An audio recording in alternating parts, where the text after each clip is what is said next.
اعوذ باللہ من الشیطان الرجیم بسم اللہ الرحمن الرحیم. عزیزان من،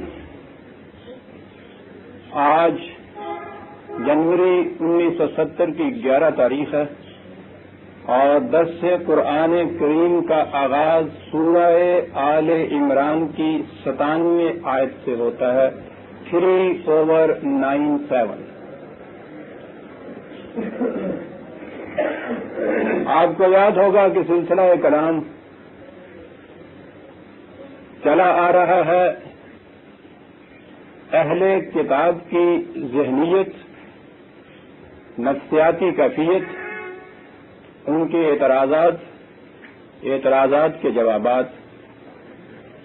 اس ضمن میں جیسا کہ میں اس سے پہلے بھی کئی دفعہ عرض کر چکا ہوں، اسے پھر دوہرا دوں کہ قرآن کریم اہل کتاب کو بھی ذکر کرتا ہے تو اس سے مراد اس زمانے کے صرف یہودی اور نصارہ ہی نہیں،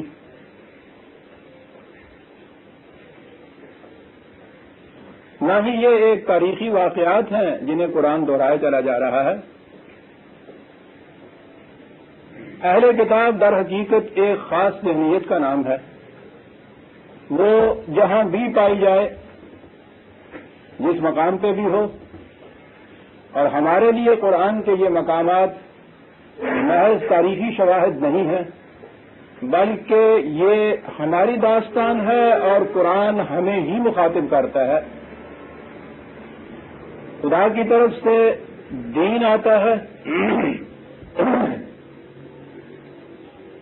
اور جب بعد میں اس دین کو مذہب کی سطح پر لے آتے ہیں تو اس مذہب کے جتنے پیراؤ ہوتے ہیں انہیں اہل کتاب کہا جاتا ہے. وہ کسی دور کے کسی زمانے کے کیوں نہ ہوں، وہ دین کو چھوڑ دیتے ہیں، انسانوں کے خود ساختہ عقائد، نظریات، تصورات، مسلک، موقف کو اختیار کر لیتے ہیں، اور اس میں تکنیک یہ ہوتی ہے کہ یہ سب چیزیں جتنی انسانوں کی خود ساختہ ہوتی ہیں انہیں خدا کی طرف منسوب کر دیتے ہیں. باتیں اپنی منواتے ہیں، کہتے یہ ہیں کہ یہ خدا کی طرف سے دیا ہوا دین، شریعت، اسلام یہ ہے. ان اصطلاحات کو ہمیشہ مبہم رکھتے ہیں. شریعت کا یہ حکم ہے، اب کچھ متعین نہیں ہے کہ شریعت کہاں ہے، کس سے جا کے پوچھیں، کون سی کتاب ہے جس میں سے ہم دیکھ لیں. اسلام کی روح سے یہ چیز جائز نہیں ہے، اسلام اس کے حق میں نہیں ہے. اسلام کسی فرد کا نام نہیں، اس کے لیے کوئی سند نہیں پیش کی جائے گی، ہر شخص یہی کہے گا. یہ ذہنیت، یہ مسلک، اسے قرآن اہل کتاب کی طرف منسوب کرتا ہے. ان کی کیفیت یہ بتاتا ہے کہ وہ انتباہ سے حق کو باطل کرتے ہیں، حق اور باطل کو اس طرح گڈمڈ کرتے ہیں، اس طرح مخلوط کرتے ہیں کہ ایک سے دوسرا جدا ہی نہ ہو سکے، پہچانا ہی نہ جا سکے. کہ کتمان حقیقت کرتے ہیں، اصل دین کو چھپاتے ہیں، تحریف کرتے ہیں. یکتبون الکتاب بایدیہم ثم یقولون ھذا من عند اللہ. اپنے ہاتھوں سے ایک بات لکھتے ہیں اور لوگوں میں کہتے یہ ہیں کہ خدا کا فرمان یہ ہے، شریعت حقہ یہ کہتی ہے، اسلام یہ کہتا ہے. یہ بغیم بینہم کی بنا پر فرقوں میں پڑ جاتے ہیں، تفریق کرتے ہیں، اختلاف کرتے ہیں. اور بٹھائی کا پھر یہ عالم ہے کہ پھر اختلاف میں امتی رحمتن کہتے ہیں کہ یہ اختلاف جو ہے یہ رحمت ہے. پھر امت کو 72-73 میں بانٹتے ہیں. دعویٰ یہ ہوتا ہے کہ ان میں سے ایک گروہ تو جنت کا ہے، جنت والوں کا ہے، باقی سب جہنمی ہیں، اور ہر گروہ اپنے آپ کو اہل جنت کہتا ہے، اور یوں سر پٹول یہ جاری رہتی ہے. یہ کسی خاص اہل کتاب کا ذکر نہیں ہے. دین جب بھی مذہب کی سطح پہ آ جاتا ہے تو اس کے جتنے بھی پیراؤ جہاں کہیں بھی ہوں، نام ان کا کچھ بھی کیوں نہ ہو، وہ اہل کتاب ہو جاتے ہیں. ہم اپنے مروجہ اسلام کی روح سے ہم بھی ویسے ہی اہل کتاب ہیں جیسے کہ زمانہ نبی اکرم صلی اللہ علیہ وسلم نے پہلے ادیان کی محرف شدہ شکل مذہب کے پیرائے اہل کتاب کہلاتے تھے. لہذا قرآن جب اہل کتاب کا ذکر کرتا ہے تو یہ ذہن میں نہ رکھیے کہ یہ ایک تاریخی واقعات ہیں جو عہد نبی اکرم صلی اللہ علیہ وسلم کے یہود و نصارہ کے متعلق یہ ذکر آ رہا ہے. ان کی کسی خاص خصوصیت کا ذکر آئے گا تو یہود و نصارہ کہہ کے پکار کر آئے گا. جہاں اہل کتاب آئیں گے وہاں ساری دنیا کی اس ذہنیت کے حامل آئیں گے اور آج یہ خطاب ہم سے ہو رہا ہے. لہذا اسے اس معنی میں لیجئے تو پھر آپ دیکھیں گے کہ یہ مرقع کتنا عبرت انگیز اور سبق آموز ہے ہمارے لیے. ورنہ یہ تاریخ کی داستانیں پڑھنا نہیں ہے، یہ اساطیر الاولین نہیں ہے. یہ کچھ کہتے ہوئے جو کچھ پچھلی آیات میں قرآن نے کہا تھا ان سے کہا قل یا اہل الکتاب لم تکفرون بآیات اللہ، اے مذہب کے پیراؤ تم خدا کے قوانین سے انکار کیوں کرتے ہو؟ آپ کو معلوم ہے کہ آج بھی ان اہل مذہب کے نزدیک سب سے بڑا جرم کیا ہے؟ قرآن خالص کی طرف دعوت دینا، آیات اللہ کی طرف دعوت دینا. انہیں یہ کہنا کہ جو کچھ تم کہتے ہو اس کی سند میں خدا کی کتاب سے کوئی چیز پیش کرو. اور پھر یہی چیز نہیں کہ یہ اپنی طرف سے یوں کہیں، منسوب یہ کرتے ہیں. سوچئے کہ کس کی طرف منسوب کر رہے ہیں؟ اس ذات اکرم و اقدس صلی اللہ علیہ وسلم کی طرف جو خالص دین خداوندی کے اتباع کے لیے آئے تھے، خود اتباع کرتے تھے، دوسروں سے اتباع کراتے تھے، جن کا اعلان یہ تھا کہ ومن لم یعنی یہ قرآن کا اعلان ہے، ومن لم یحکم بما انزل اللہ فاولئک هم الکافرون. کافر اور مومن کی تمیز یہ ہے کہ مومن ما انزل اللہ کے مطابق فیصلے کرتا ہے، کافر اس کے علاوہ دوسری چیزوں سے فیصلے کرتا ہے. اس قرآن کو لانے والے اس دین کے داعی کے متعلق یہ کہا جاتا ہے کہ یہ ایک روایت بیان کی جاتی ہے کہ میرے بعد ایک بہت بڑا فتنہ کھڑا ہوگا. پوچھا گیا کہ وہ فتنہ کیا ہوگا؟ سوچئے کہ کس قسم کی روایات پھر یہ لوگ وضع کرتے ہیں. وہ فتنہ کیا ہوگا؟ آپ نے فرمایا فتنہ یہ ہوگا کہ وہ شخص دعوت دے گا تمہیں کہ تم صرف خدا کی کتاب کا اتباع کرو. یہ ایک فتنہ ہوگا کھڑا، بچنا اس سے. یا اہل الکتاب لم تکفرون بآیات اللہ، تمہیں کیا ہوا ہے یہ کہ آیات اللہ سے کفر کرتے ہو، انکار کرتے ہو. واللہ شہید علی ما تعملون، تم چھپاتے ہو بہت سی باتیں، عوام کو پتہ نہیں چلنے دیتے. انہیں یہی کہتے ہو کہ یہی خدا کا ارشاد ہے، لیکن خدا تو اس کے اوپر شاہد ہے جو کچھ تم کرتے ہو. خدا کی شہادت کے کیا معنی ہیں؟ ان اہل کتاب کے لیے تو یہ مشکل تھا جو انہیں کہا جاتا کہ تمہارے پاس خدا کی کتاب ہے، اسے دیکھو. انہوں نے تو کتاب کو اپنی اصل شکل میں رہنے دیا ہی نہیں تھا. لیکن آج یہ چیز واللہ شہید علی ما تعملون کے معنی یہ ہیں کہ خدا کی کتاب اس کی شہادت دیتی ہے کہ تم کیا کرتے ہو، حق کیا ہے اور باطل کیا ہے. معیار یہ ہے بات اس چیز کے پرکھنے کا، کون آیات اللہ سے کفر برتتا ہے اور کون اس پر ایمان لاتا ہے. واللہ شہید علی ما تعملون، خدا کی کتاب کی شہادت اس کا فیصلہ کرے گی. یہ معیار بنے گی اس چیز کا جسے یہ فتنہ قرار دیتے ہیں. الحاد ہے، بے دینی ہے، ارتداد ہے، قرآن خالص کی طرف دعوت دینا. پہلی چیز تو یہ ہے کہ خود انکار کرتے، اور اگلی چیز ہے عزیزان مان کیا بات قرآن کہہ جاتا ہے. قل یا اہل الکتاب ہے، پہلی چیز تو یہ ہے کہ خود انکار کرتے ہو، خود نہیں مانتے. لم تصدون عن سبیل اللہ من آمنا، جو اس پر ایمان لاتے ہیں، اس کے مطابق زندگی بسر کرتے ہیں، ان کے راستے میں کیوں کھڑے ہو جاتے ہو؟ تم وقت تو خود انکار کرتے ہو تو جاؤ جہنم میں. خود انکار کرتے ہو اور جو اس راستے کے اوپر جانا چاہتا ہے اس کے راستے میں سنگے گرام بن کر حائل ہو جاتے ہو. نہیں جانا دیں گے سر.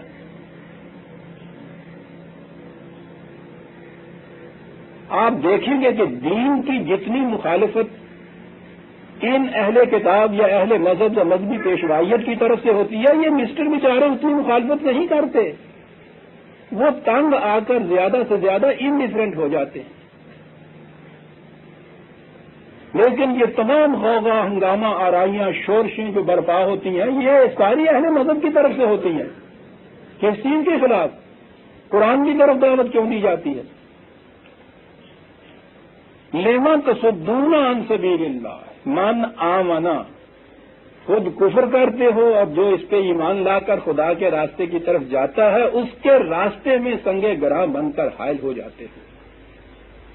آپ نے غور فرمایا کہ یہ کس کی داستان بیان ہو رہی ہے؟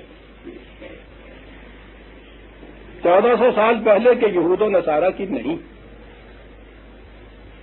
ہر اہل مذہب کی بیان ہو رہی ہے، ہماری داستان بیان ہو رہی ہے. اور اس کے بعد ہے تبغونہا عوجا، کرتے کیا ہو تم؟ عجیب چیز ہے سر. عوج کے معنی ہوتا ہے پیچ و خم، ٹیڑھا پن.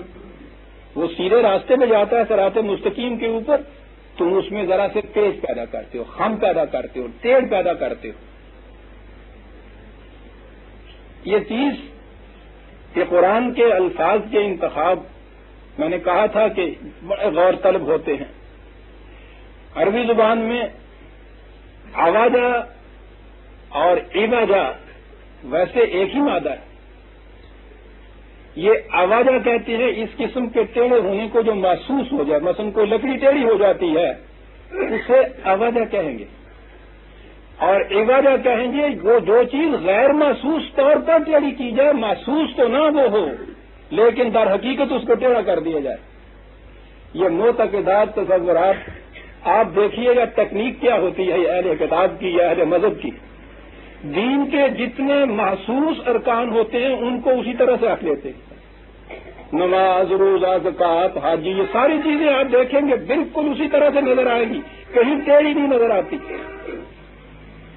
لیکن ان کے اندر جو اصل مقصد ہے ان کا، جو غایت ہے ان کی، اس کو کہیں سے کہیں لے جاتے ہیں. یہ ہے جس کو قرآن کریم عوجن کہتا ہے. عوجن نہیں یہاں کہا، عوجن نہیں تم کرتے، وہ تو فوراً پتہ چل جائے گا نا، انہیں تو اسی طرح سے رکھتے ہو.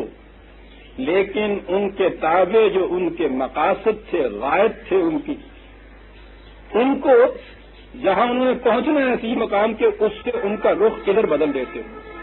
کتنا زور دیا جاتا ہے قبلے کی سمت کے صحیح طور پر متعین کرنے. ذرا سا کسی کا رخ بدلا ہوا ہو تو پیچھے سے آ کے اس کو وہ پکڑ کے یوں سیدھا کر دیتے ہیں کہ بھائی ٹھیک منہ طرف قبلے شریف کے ہونا چاہیے. آپ نے دیکھا کہ یہاں آوازہ نہیں پیدا ہونے دیا انہوں نے، ذرا ٹیڑھ نہیں پیدا ہونے دی. لیکن وہ جو قبلے سے مقصود تھا کہ تمہاری زندگی کا جہاں کہیں بھی تم ہو، ہر ایک کا مطمع نگاہ جو ہے وہ مرکز ہونا چاہیے جو تمہارے دین کے قائم رکھنے کا ذریعہ ہے. اپنا رخ اور توجہات اس کی طرف رکھو. اس کو بدل دیا انہوں نے. قبلے کے معنی اب صرف نماز میں ایک خاص سمت کی طرف منہ کرنا ہو گیا. اس کو تو نہیں بدلا، لیکن قبلے سے جو غائب تھی دین کی اس کو بدل کے اہل کتاب کے درجے کے اوپر لے آئے. یہ ایک مثال ہے، ورنہ آپ دیکھیں گے کہ دین کے جتنے بھی محسوس شواہد تھے انہیں اسی طرح سے رکھا جاتا ہے، لیکن ان کے اندر جو غیر محسوس نتائج اور اس کے غائب ہوتی ہے، مقصود اس کا جو کچھ ہے اس کو بدل دیا جاتا ہے. تب ہونہا عوجن وانتم شہداء، جانتے ہو اس چیز کو. عوام جو ان کے یہ متبعین ہوتے ہیں یہ تو جہلا ہوتے ہیں، انہیں نہیں پتا ہوتا. ان میں سے بھی اوپر ایسے ہی ہوتے ہیں. جاہل کے یہی معنی نہیں ہوتا کہ وہ کتابیں پڑھنا نہ جانتا ہو. قرآن نے تو خود کہا ہے دوسری جگہ ان علماء کے متعلق کہ ان کی کیفیت یہ ہے جو اتنی اتنی بڑی کتابیں اٹھائے بیٹھے ہیں جیسے گدھے کے اوپر کتابوں کا ڈھیر لاد دیا جائے. یہ بھی جاہل ہوتے ہیں، لیکن ان میں اس قسم کے کائیاں بھی ہوتے ہیں جنہیں معلوم ہوتا ہے کہ یہ چیز دین نہیں ہے، لیکن اپنے مقاصد اور اغراض اور مفاد کی خاطر اس چیز کو دین کہہ کے پیش کرتے ہیں. وَأَنْتُمْ شُهَدَاءُ لیکن وَمَا اللَّهُ بِغَافِلٍ عَمَّا تَعْمَلُونَ.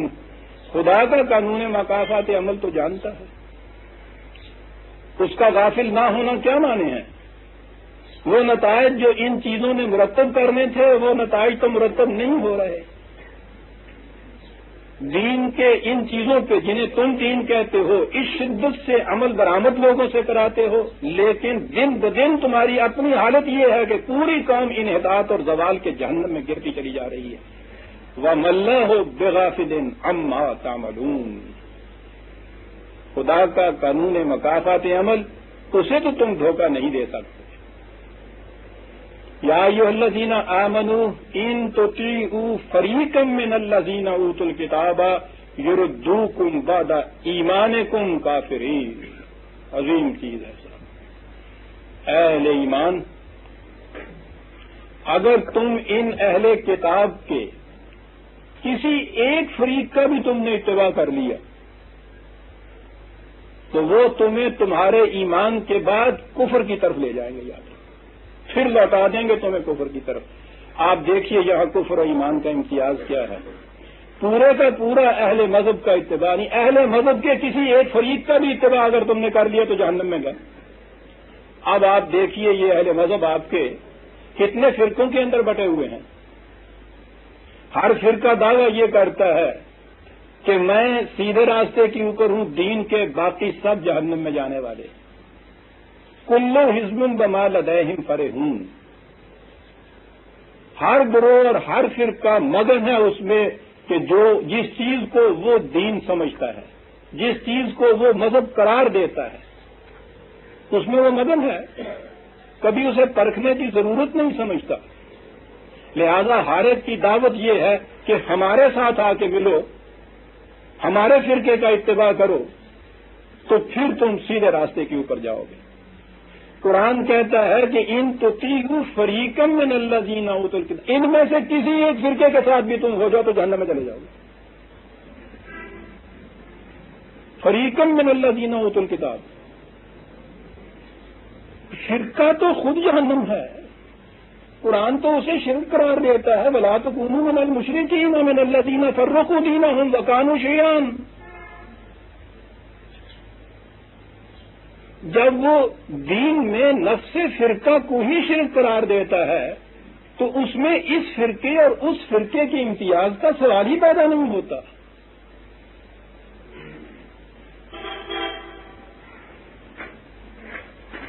دین میں تو فرقے کے ساتھ نسبت جو ہے وہ آپ کو دین سے ہٹا کے مذہب کی سطح پہ لے آتی ہے. پھر اس کا کیا اس میں تخصیص ہے کہ کون سا فرقہ اور کون سا فرقہ نہیں. باطل تو باطل ہی ہوتا ہے. جس طرح سے آج آپ یا قرآن نازل ہونے کے بعد قرآن کے علاوہ جتنے بھی اس سے پیشتر اہل کتاب تھے سارے مدعی ہیں کہ ہمارے پاس صحیح خدا کا دین ہے. جو کتابوں میں اپنی وہ کہتے ہیں کہ خدا کی طرف سے آئی ہوئی ہمارے پاس ہیں، لیکن اگر آپ ان میں سے کسی ایک کے بھی ساتھ ہو جائیں تو کیا آپ خدا کے دین پہ رہیں گے؟ ان کے متعلق تو یہ چیز آپ کی ہے ابھی تک، لیکن اپنے ہاں جو کیفیت آپ کی پیدا ہو گئی اسی سطح کے اوپر سب کے سب آ چکے. ان میں سے ہر فرقہ دعوت دیتا ہے کہ ہمارے ساتھ آؤ تو جنت کی طرف تم چلے جاؤ گے. قرآن کہتا سوال ہی نہیں ہے. دین ملت واحدہ کا نام ہے، ایک نظام کا نام ہے. اس میں کسی گروہ کے ساتھ بھی کوئی ہو گیا تو دین سے ہٹ کے مذہب کی سطح کے اوپر آ گیا، یہ کفر ہے. یردوکم بعد ایمانکم کافرین. ایمان واحدت کا نام تھا. خدا کی توحید کے معنی یہ تھے کہ اس کے ماننے والے، اس کے دین کے ماننے والے ان میں وحدت رہے. یوں ہی یہ وحدت آج کی ٹوٹی اور انتشار پیدا ہوا، تفریق پیدا ہوئی، تقسیم پیدا ہوئی.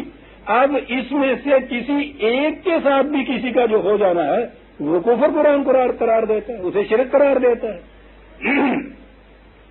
لہذا یہ سارے مناظرے اور مباحثے اور یہ دعوی ہر ایک کے کہ آؤ لوگوں کے یہی نور خدا پاؤ گے، سوال ہی نہیں ہے صاحب. نور خدا تو اس کی کتاب کے اندر ہے ہمارے پاس، جو قیامت تک کے لیے محفوظ کر دی گئی. یہی معیار ہے حق و باطل کا، یہی دین کا عروۃ الوثقی ہے. اسی کے ساتھ ابھی آگے آیت آتی ہے. یہ تو نیگیٹو ایسپیکٹ ہے نا، یہ نہ کرو یہ نہ کرو. تو میں یہاں یہ کہہ رہا تھا کہ ان تطیعوا فریقا من الذین اوتوا الکتاب یردوکم بعد ایمانکم کافرین. لہذا دین پر چلنے کے آرزو مند کے لیے یہ سوال ہی نہیں پیدا ہوتا کہ میں مذہب کی سطح کے اوپر جو فرقے ہیں ان میں سے کس فرقے کے ساتھ شریک ہوں.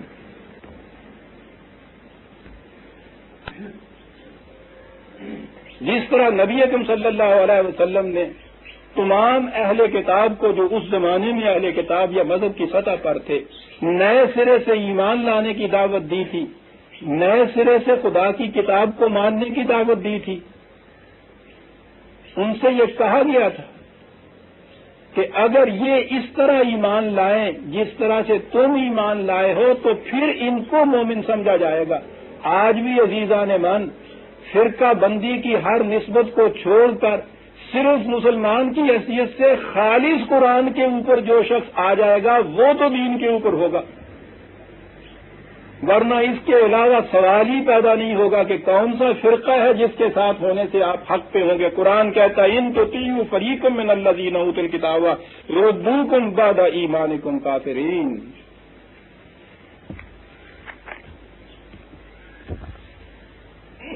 کہا کہ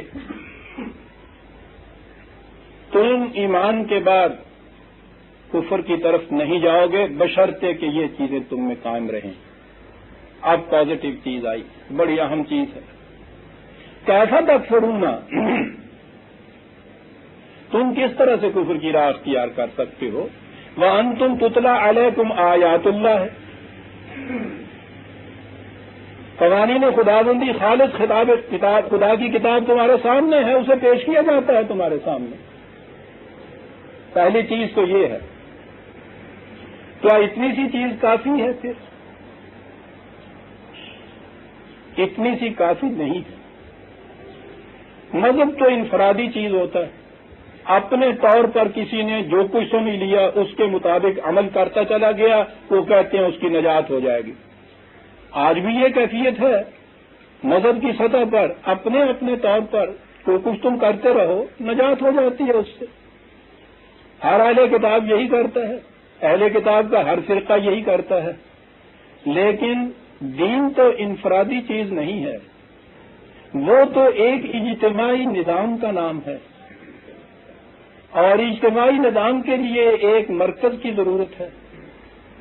اس مرکز کے فیصلے جو وہ کتاب اللہ کی روشنی میں دے گا ان کا اتباع دین کا اتباع کہلائے گا.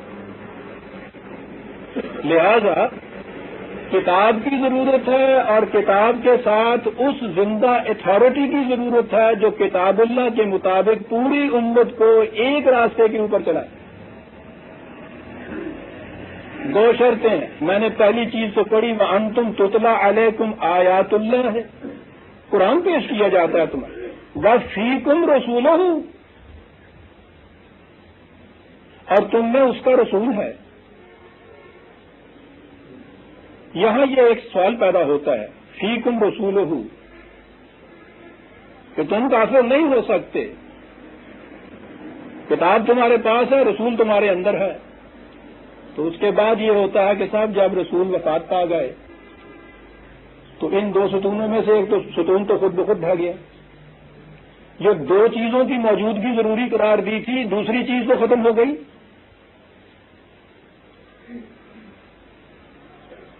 تو پھر تو اسلام یا دین کا سوال ہی باقی نہ رہا. بڑا مغالطہ آفری ہے یہ چیز، اور غور طلب بھی ہے. نظر بظاہر واقعی یہ چیز نظر آتی ہے، وفیکم رسولہ، کہ تم میں اس کا رسول موجود ہے. تو پھر اس کے بعد کفر کی حالت کی طرف لوٹ جاؤ گے تم، کیونکہ ایک چیز تو باقی نہ رہی. یہی وہ حیثیت ہے رسول کو جس کو صحیح طور پہ نہ سمجھنے سے یہ تمام سوالات پیدا ہوتے ہیں اور مغالطے دیے جاتے ہیں. رسول کی وفات کے بعد جب ان لوگوں نے رسول کی وفات کے بعد نہیں، میں ابھی عرض کروں گا کب یہ ضرورت پیش آئی تھی. میں ابھی یہ بات عرض کر دوں کہ رسول کے معنی کیا ہے قرآن کی روح سے. رسول کا منصب کیا ہوتا ہے؟ منصب نبوت تو یہ ہے کہ خدا کی طرف سے وحی کا پانا، ان قوانین یا آیات اللہ کا خدا کی طرف سے ملنا، اسے صرف اتنا منصب نبوت کا ہے. اس وحی کے مطابق اس وحی کو آگے پہنچانا اور اس کے مطابق ایک عملی نظام قائم کرنا، یہ منصب رسالت ہے.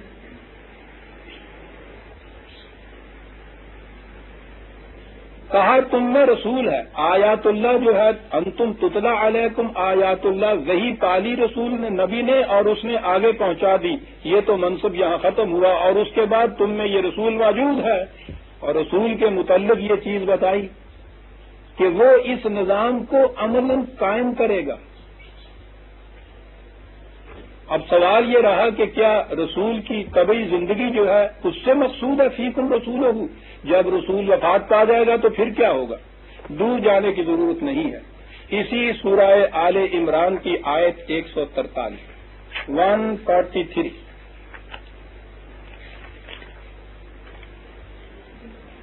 وما محمد الا رسول. اور کیجئے گا یہی لفظ رسول جہاں آ گیا کہ تم میں رسول موجود ہے. سوال یہ پیدا ہوا کہ اس کی طبی موت کے بعد کیا ہوگا؟ وما محمد الا رسول قد خلت من قبلہ الرسل. اس سے پہلے بھی رسول اپنے اپنے وقتوں میں آئے اور چلے گئے دنیا سے.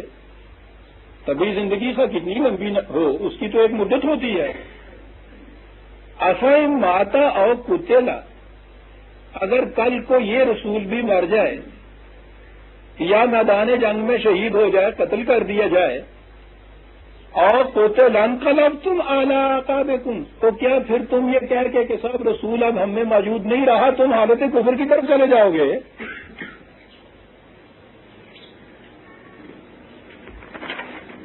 وَمَن يَنقَلِبْ عَلَىٰ عَقِبَيْهِ فَلَن يَضُرَّ اللَّهَ شَيْئًا. جو اس طرح سے حالت کفر کی طرف لوٹ جائے گا، خدا کا تو کچھ نہیں بگاڑے گا، اپنا ہی کچھ بگاڑے گا. یہاں سے یہ معلوم ہو گیا کہ رسول کی طبی موت سے اس نظام یا اس دین کا کوئی نقصان نہیں ہوتا. اور اس کی عملی تفسیر ہمیں مل جاتی ہے رسول اللہ صلی اللہ علیہ وسلم کی وفات کے بعد. امت کے ذہنوں میں ایک انتشار پیدا ہوا، ایک پریشانی پیدا ہوئی. حضور کی ذات کی موجودگی جو تھی بہت بڑی چیز تھی امت کے لیے. ذہنوں میں یہ بات پیدا ہوئی کہ اس کے بعد سب سے بہتر رسول کے پیغام کو سمجھنے والا وہ منبر رسول اللہ کے اوپر آیا. وفات کے چند ثانیے کے بعد جب کوہرام مچا ہوا تھا امت میں، حضرت ابوبکر صدیق انہوں نے آ کر یہ بات کہی کہ تمہیں کیا ہو گیا ہے، کیا کمی محسوس کر رہے ہو، کون سی چیز ہے جس کی وجہ سے تم گھبرا رہے ہو کہ اب دین اپنی اصل شکل میں نہیں رہے گا. انہوں نے کہا کہ تم نے قرآن کی یہ آیت نہیں پڑھی وما محمد الا رسول. یاد رکھو، جو محمد کی ذات کی معصومیت اختیار کیے ہوئے تھا وہ تو سمجھ لے کہ اس کا معبود مر گیا ہے، اور جو خدا کی معصومیت اختیار کیے ہوئے تھا اس کا معبود زندہ اور حی ہے، حی و قیوم ہے، کچھ نہیں بگڑا. یاد رکھو، اس لیے کہ خدا کی کتاب موجود ہے، یہ نظام اسی صورت میں آگے چلے گا. اس نظام کا جو مرکز ہے پھر وہ یہاں قائم مقام ہو جائے گا منصب رسالت کا.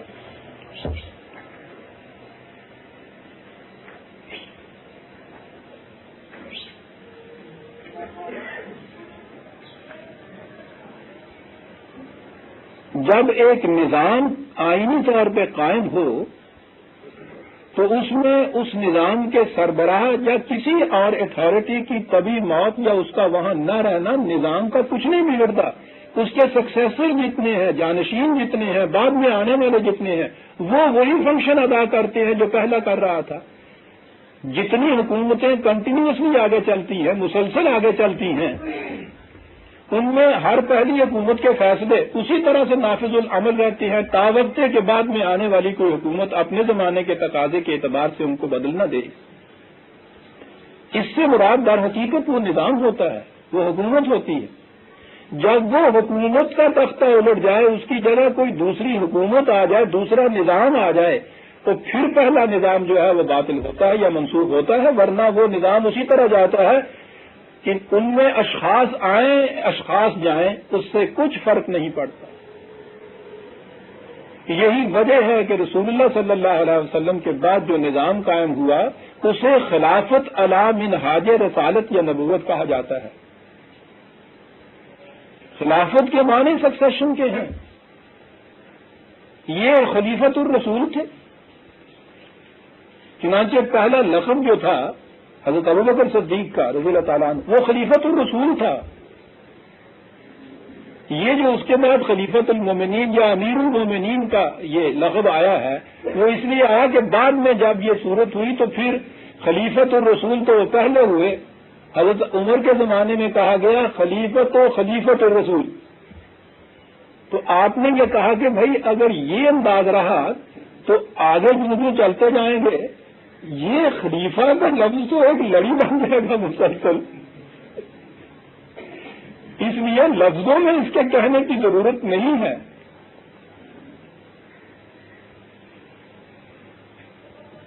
اس لیے ان کے معنی امیر المومنین تھا. یہ امیر کے معنی یہ نہ لے لیجیے کہ وہ مسلمانہ تو سب تو بڑا امیر ہے ویسی.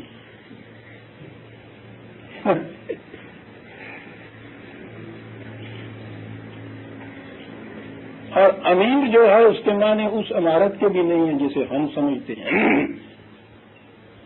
آج تو جو امیر ہوتا ہے کسی جماعت کا وہ تو ڈکٹیٹر ہوتا ہے اس جماعت کا. عربی زبان میں امر کہتے تھے. کیا بات ہے اس زبان کی. صحراؤں میں سڑکیں تو بنی ہوئی نہیں تھیں، شاہراہیں نہیں تھیں، نشان راہ کون سے تھے؟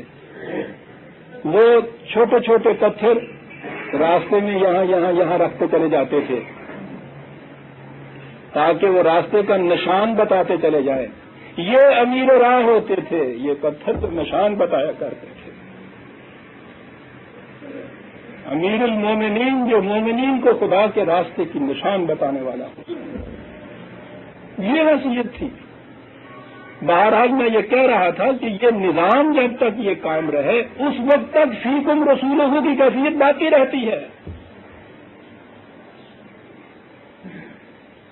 یہ اس دن چیز بگڑی جب تمہارے ہاں وہ نظام نہیں رہا، نظام کا مرکز نہیں رہا. اس وقت پھر کیفیت یہ ہو گئی. یہ وجہ کی یہ ساری چیزیں جتنی محسوس تھیں وہ تو ویسی کی ویسی آپ نے رکھی، اور ان کی غرض و غایت، ان کی منزل مقصود، ان کے رخ بدل دیے تم نے. یہ وجہ.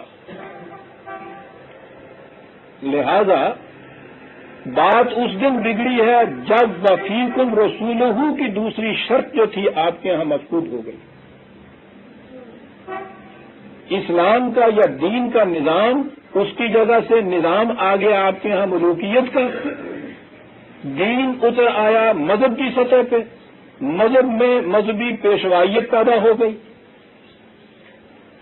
یہ امت کے اندر پہلے ہی یہ ڈوئلزم یا سنویت پیدا ہوئی.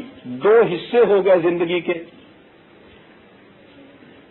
آج بھی آپ کے ہاں یہ پرسنل لاز کا دیکھ رہے ہیں جو رٹ لگائی جا رہی ہے کہ مملکت کا نظام تو اسلام کا ہوگا، لیکن ہر فرقہ اپنے شخصی قوانین کی تعبیر اپنی فقہ کے روح سے کرے گا. اللہ اکبر. ہر فرقہ اسے لکھا ہے، یہ جو منشور شائع ہو رہے ہیں خیر سے، یہ اسلام کے بڑے بڑے دائیوں کے، اس کے اندر نمایاں لکھا ہوا ہے. اس میں لکھا یہ ہے کہ امت کے مسلمہ فرقوں کی آئینی حیثیت تسلیم کی جائے گی. وہ اب تک تو وہ یوں ہی تھے، اب آئینی حیثیت تسلیم کی جاتی ہے، اور شخصی معاملات کی تعبیر ان کی اپنی فقہ کے مطابق ہوگی. تک یہ بھی لکھا ہوا ہے کہ اس کے لیے قاضی بھی ان کے اپنے مقرر کیے جائیں گے.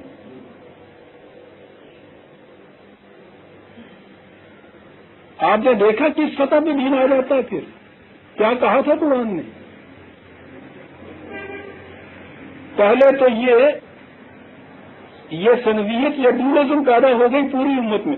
اس کے بعد جب یہ کیفیت ہوئی یہ شخصی قوانین کی، اور یہاں پھر ہر اہل مذہب نے یعنی ہر مذہبی پیشوا نے اپنے اپنے انٹرپریٹیشن دینی شروع کی، اور پھر فرقہ اور در فرقہ، فرقہ اور در فرقہ، چل پھر اس کی تو انتہا ہی نہیں ہوتی. حق تو ایک ہوتا ہے، نشانہ جسے کہتے ہیں وہ تو ایک پوائنٹ کا نام ہے. نشانہ مس کر جائیے تو سینکڑوں ہزاروں پوائنٹ آپ کے سامنے آ جاتے ہیں. سوال کا ٹھیک جواب تو ایک ہوتا ہے، غلط جواب کی تو انتہائی کوئی نہیں ہوتی. دین ایک ہوتا ہے، امت ایک ہوتی ہے، نظام ایک ہوتا ہے. جب یہ بدل جائے تو پھر اس کی تعداد کوئی نہیں ہوتی. یوں ہی آپ نے 72-73 کہے ہیں، ذرا تاریخ پڑھ کے دیکھیے کتنے ہوتے ہیں. اور پھر تو ہر فرد کا اپنا اپنا مدد ہوتا ہے. عزیزان من وفیکم رسولہ، اور فرمایا آپ نے. انہوں نے پھر اس کے بعد یہ کہا کہ صاحب یہ کتاب اللہ تو آ گئی رہی، رسول تو ہم میں رہا نہیں، اب کیا کریں؟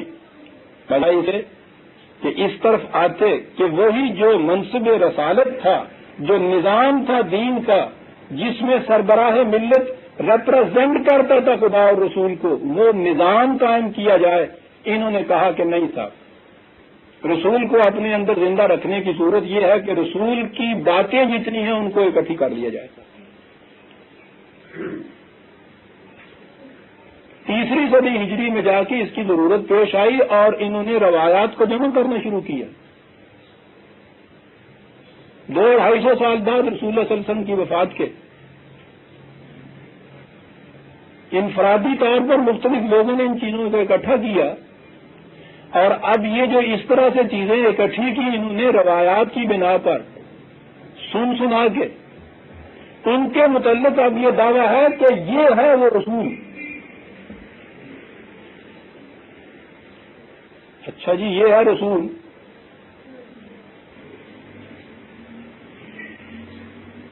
ہمارے ہاں ایک وظیفہ دیا جاتا ہے جس میں خواب میں رسول اللہ تشریف لایا کرتی ہیں. ہم بھی دیتے رہے وظیفے. یہ خواب میں رسول اللہ آتے تھے سر. یہ اپنی سناتا ہوں میں آپ کو. وہ جس کو خواب میں رسول اللہ نظر آتے تھے وہ آ جاتا تھا، اس سے ہم پوچھتے تھے تو وہ بتاتا تھا کہ حضور ایسے تھے، کچھ ایسے تھے. کسی دوسرے کو بتایا، اس نے وظیفہ کیا، اس سے پوچھا تو اس نے آگے جو بتایا تو وہ کچھ مختلف ہوتا تھا. تیسرے کو بتایا، اس نے کچھ اور طرح کے بتایا. طبیعت اس زمانے میں کچھ ناقدانہ سی پائی تھی، جبھی تو اس دلدل سے نکل گیا. ذہن میں یہ بات آئی کہ اگر اس وظیفے سے رسول اللہ ہی خواب میں آتے ہیں تو وہ تو ہر ایک کے خواب میں ایک جیسا ہی ہونا چاہیے. اب یہ کیا ہے کہ اس کے خواب میں اس قسم کے رسول آتے ہیں، اس کے خواب میں اس قسم کے آتے ہیں. یہ بات تو طے ہو گئی کہ پھر یہ اپنے ہی تصور کا رسول ہوتا ہے جو خواب میں ان کے آتا ہے. اس سے تو کچھ نہ بگڑا. یہ جو انہوں نے کہا ہے نا کہ ہم میں یہ رسول موجود ہے، یعنی حدیثوں کا مجموعہ، اہل حدیث کا رسول اور حنفیوں کا اور مالکیوں کا اور شافیوں کا اور حنبلیوں کا اور ظاہریوں کا اور یہ رسول مستقل حیثیت رکھ رہے ہیں. اہل حدیث سے جا کے کہو وفیکم رسولہ تو وہ اپنے ہاں بخاری اور مسلم لے آتے ہیں. اہل فقہ میں سے حنفیوں سے جا کے پوچھیے تو ان کا رسول ترمذی میں ہوتا ہے. حنبلیوں کا امام حنبل کے جو مسند ہے اس میں ہوتا ہے. وفیکم رسولہ انہوں نے سبسٹیچیوٹ اس کا مقرر کیا ان حدیث کی کتابوں کو. آپ کو معلوم ہے کہ اب قرآن کی اس آیت کا یہ معنی بتائے جاتے ہیں کہ ٹھیک ہے صاحب، رسول جو ہے وہ ہم میں موجود ہے. کہاں موجود ہیں؟ حدیث کی کتابوں میں. اور جیسا میں نے عرض کیا ہے کہ جیسا وہ خواب میں ہر ایک کے الگ الگ تشبیہ آتی تھی حضور کی، یہاں ہر فرقے کے پاس اپنا اپنا رسول ہے. ارے کہا کہ بھائی چلو آیات اللہ تو ایک ہے نا تمہارے ہاں، اس کو پہلے لے لیجئے. آپ کو پتا عقیدہ کیا ہے؟ عقیدہ یہ ہے کہ قرآن اور حدیث کے اندر اختلاف ہو سکتا ہے، تضاد ہو سکتا ہے موجود. نہیں ہو سکتا ہے تو پہلے خدا کا نام آتا ہے، وہ خدا کے رسول تھے نا، اس کو پہلے اوپر رکھیے، معیار رکھیے، اس کے مطابق اسے دیکھ لیجئے کہ ٹھیک ہے یا غلط. کہا کہ نہیں. پہلی چیز تو یہ ہے کہ قرآن کی آیت کی تعویل ایسے کی جائے کہ وہ حدیث کے مطابق ہو. کہا کہ صاحب اگر یہ ایسے نہ ہو سکتی ہو تو عقیدہ یہ ہے کہ حدیث قرآن کی آیت کو منسوخ کر سکتی ہے. وفیکم رسولہ کے یہ معنی ہوئے.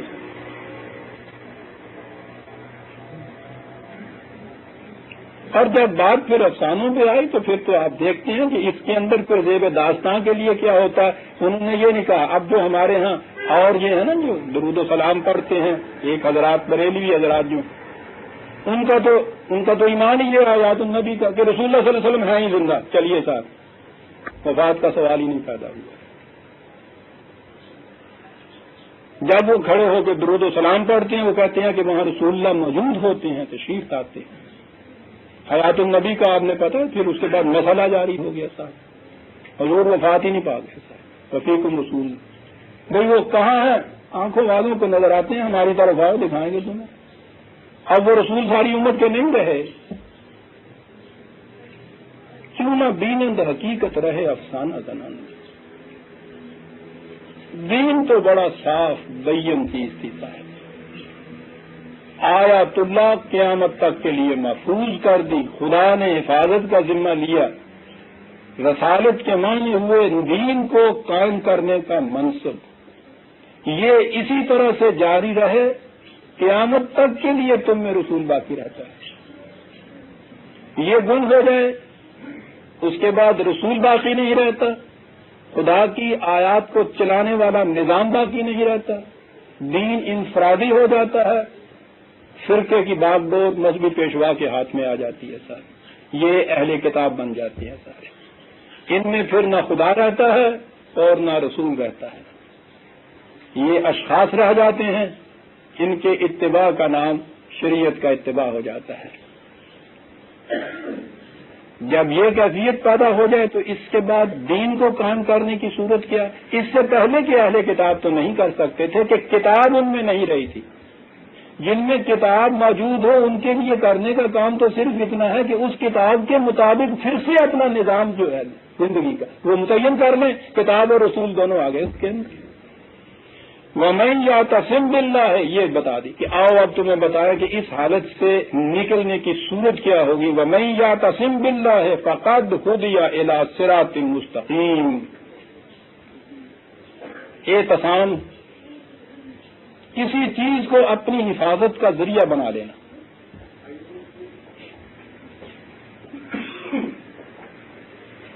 کہا کہ اس کے بعد ایک ہی شکل ہوگی تمہارے بچنے کی. اگر یہ کیفیت تمہارے یہاں انتشار کی پیدا ہو جائے، یہ چیز باقی نہ رہے، تو اعتصام باللہ اپنی حفاظت کا ذریعہ جسے تھام کے کوئی لغزش سے بچ سکتا ہے اسے کہتے ہیں اعتصام. اللہ کے ساتھ اعتصام. اور جیسا کہ آپ کو معلوم ہے کہ جہاں بھی اللہ کی اطاعت، اللہ کے ساتھ اعتصام آئے گا وہ بحبل اللہ ہوگا. جیسے ابھی اگلی آیت میں آتا ہے خدا کی یہ کتاب ہے. کہا کہ سب چیزیں انسانوں کی بنائی ہوئی مین میڈ جو ہیں ان کو چھوڑ دو، پھر واپس آ جاؤ کتاب اللہ کی طرف اور اس کے مطابق اپنا نظام پھر کام کر لو. پھر وہی حقیقت تمہارے سامنے آ جائے گی. یہ پاکستان کا خطہ اسی خواب کی اس حسین تعبیر کے لیے حاصل کیا گیا تھا کہ پھر سے کوئی ایک خطہ زمین تو ایسا ہو کہ جس میں پھر سے خدا اور اس کا رسول اس عملی شکل کے اندر ہمارے سامنے آ جائے.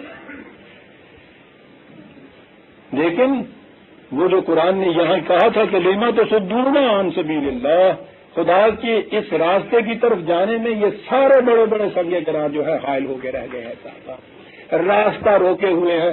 قرآن کا نام لینا یہاں جرم قرار پا رہا ہے.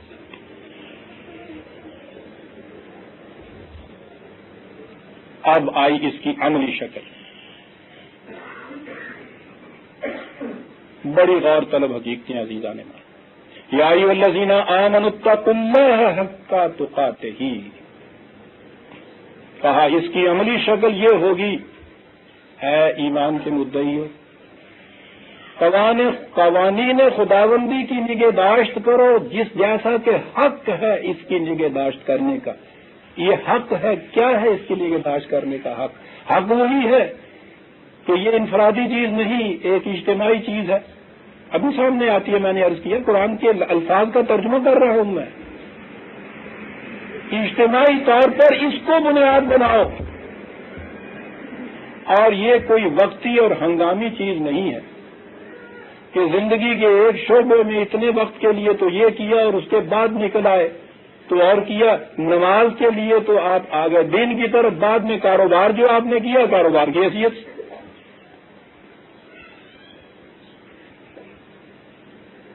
یہ صورت نہیں، وَلَا تَمُوتُنَّ إِلَّا وَأَنْتُمْ مُسْلِمُونَ، زندگی کے آخری سانس تک ان قوانین کے اطاعت کرتے چلے جانا، ان کے سامنے جھکتے رہنا۔ کیسے یہ ہوگا؟ میں نے عرض کیا ہے نا کہ یہ آئی اس کی عملی شکل، وَاعْتَصِمُوا بِحَبْلِ اللَّهِ جَمِيعًا۔ یہ دیکھیے یہ جمیعاً کیا کہہ رہا ہے آپ کا، حبل اللہ، خدا کی یہ رسی جس کو تھامنے سے پاؤں میں لغزش نہیں آتی۔ آپ کو پتا ہے کہ تیزی سے اگر کہیں جنبش ہو رہی ہو تو اس کے تھامنے کا طریقہ یہ ہوتا ہے کہ ایک رسی نکالی جاتی ہے اور ایک ہاتھ اس میں رکھا جاتا ہے، اسے تھامیے۔ حبل اللہ، خدا کی اس کتاب کو، وَاعْتَصِمُوا وہی جو پہلے آیا تھا یَعْتَصِم بِاللَّہ کا، اس کو مضبوطی سے تھامیے۔ جمعیہ کے معنی ہے اجتماعی طور پر، یہ انفرادی چیز نہیں ہے، اجتماعی طور پر سب کے سب مل کے۔ اور اس کے بعد وارن کر دیا وَلَا تَفَرَّقُوا، ٹکڑوں میں نہ بٹ جاؤ۔ میں ابھی قرآن کریم کی چند آیات آپ کے سامنے پیش کرنا چاہتا ہوں عزیزان مان، یہ تفرقے کی صورت ہے، لیکن میں پہلے یہ چیز واضح کر دوں کہ ہمارے ہاں ان چیزوں کو سامنے لایا جاتا ہے تو مذہبی فرقوں کے متعلق ہی کہا جاتا ہے۔ مذہبوں میں جو فرقے پیدا ہو گئے ہیں یہ نہیں ہونے چاہیے، ٹھیک ہے، لیکن دین تو صرف مذہبی فرقے یا مذہبی اجتماع کا نام نہیں ہے۔ مذہب کے اندر اگر یہ فرقے نہ بھی رہیں، سارے کے سارے بھی ایک ہی مذہب کے بھی ہو جائیں تو پھر بھی وہ دین نہیں رہتا۔ دین تو زندگی کو مذہب میں اور سیکولرزم میں تقسیم ہی نہیں کرتا، اس لیے قرآن نے اگر تفرقے سے، اختلاف سے منع کیا ہے، اس کو شرک اور کفر قرار دیا ہے، تو وہ یہ نہیں ہے کہ مذہبی فرقے بندی ہے، وہ تو شرک اور کفر ہے، اور سیاسی پارٹی بازیاں جو ہیں یہ اہل دین ہے۔ تفرقہ ہے، اور یہ مذہبی فرقے بندیاں جو ہیں ان میں تو صرف تفضل کا یا شدت کا دور ہی ختم ہو گیا ہے۔ اب تو ان کی ساری جگہ آپ کے یہاں سیاسی تفرقے میں فرقے بندیوں نے لے لی ہے۔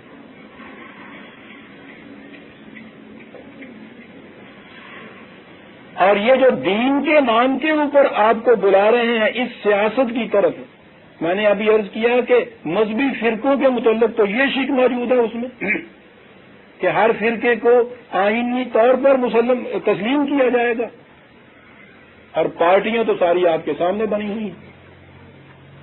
حتیٰ کہ یہ جو منشور ان کا آیا ہے اس میں یہ چیز ہے کہ اسمبلی کے اندر بھی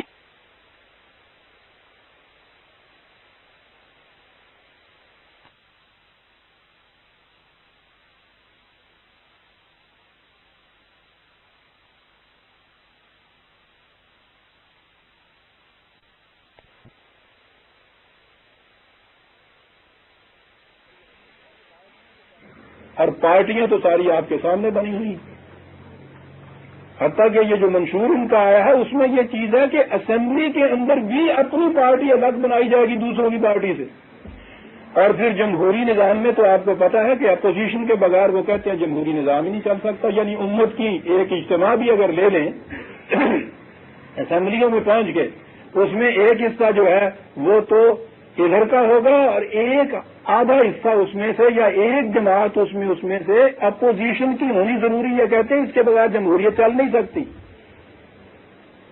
یعنی مستقل طور پر اس نظام جمہوری میں 2 پارٹیاں تو کم از کم وہ ضرور رکھتے ہیں نا. اس میں امت میں اپوزیشن، قرآن نے تو حزب اللہ اور حزب الشیطان 2 ہی پارٹیاں کہی ہیں عزیزہ نے. نبی اکرم صلی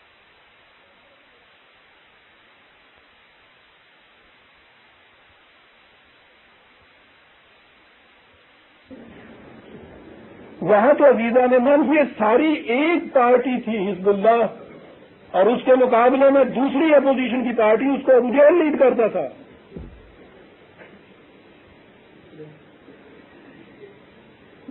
امت کے اندر ایک پارٹی اپوزیشن کی، یعنی یہ ایک پارٹی تو دین کے مطابق نظام بنانے کی دائی ہے، اور اسی میں سے ایک پارٹی جو ہے وہ اس کی اپوزیشن کر رہی ہے. جمہوریت عین اسلام ہے. کیا بتائیں کہاں لیے جا رہے ہیں یہ امت. ولا تفرقوا، یہ تفرقہ عزیزان ایمان یہ مذہبی فرقے بندیاں ہی نہیں ہیں، یہ بھی ہیں اس میں شامل.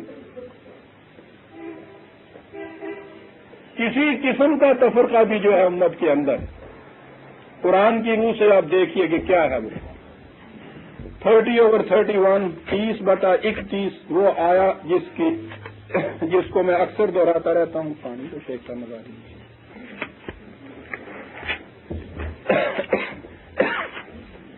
30/30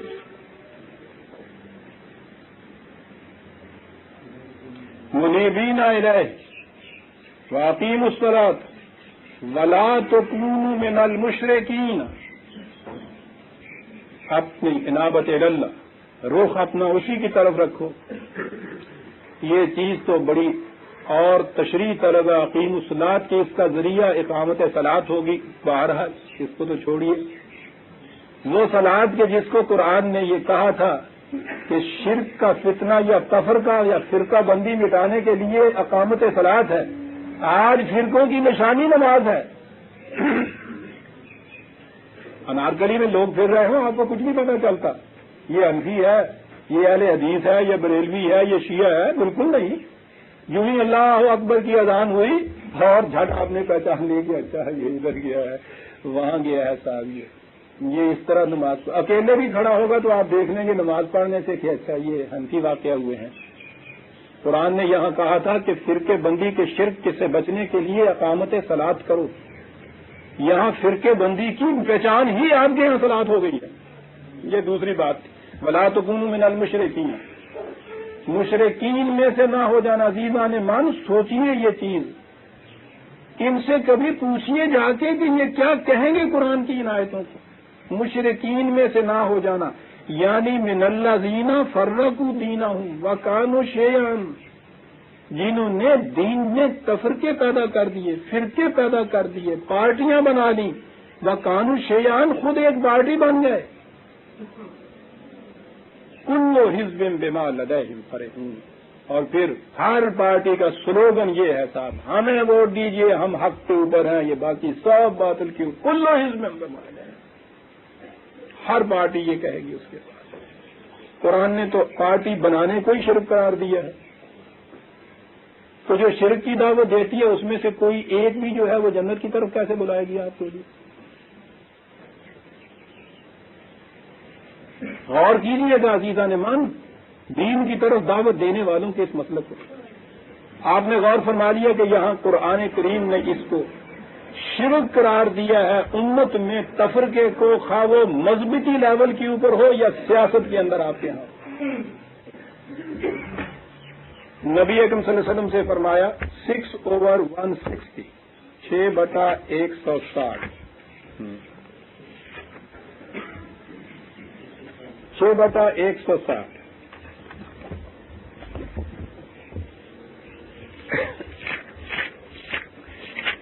یہ تو مسلمانوں سے کہا. رسول اللہ صلی اللہ علیہ وسلم سے ارشاد ہوتا ہے، غور سے سنیے عزیزان من، دعویٰ یہ ہے ہر فرقہ کہتا ہے کہ وہ جو تم تلاش کر رہے ہو فیکم رسولہ، ہمارے اندر ہے وہ رسول.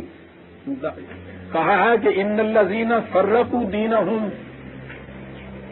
وکانوا شیعا، وہ لوگ جو دین میں پارٹیاں بنا لیں فرقے بنا لیں و قانون شیعن اور خود بھی ایک پارٹی بن جائیں،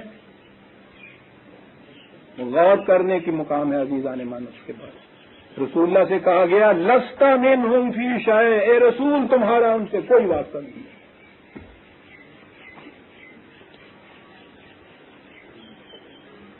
خدا سے واسطہ کٹ گیا کہ یہ مشرک ہو گئے، اس کے رسول سے واسطہ کٹ گیا قرآن کی اس نص صریح کے مطابق۔